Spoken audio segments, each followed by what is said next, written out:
because so many of you have asked, here are the answers to the most commonly asked questions about the pebbles in my backyard.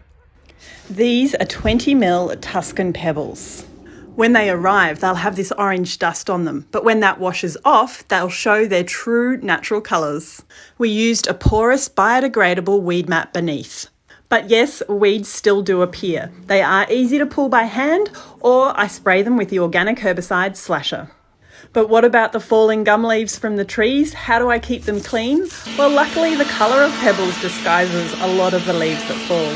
But otherwise, a blower is perfect because it's not strong enough to blow away the rocks or the pebbles, but it will get any mulch or leaves off the pebbles really well.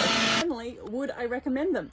Absolutely. I love them. I don't like the smaller crushed rock style pebbles. I find they get stuck in shoes and definitely stuck on bare feet. And these pebbles have a nice natural look to them. I'm not keen on the stark white pebbles or any pebbles that could have a slippery surface.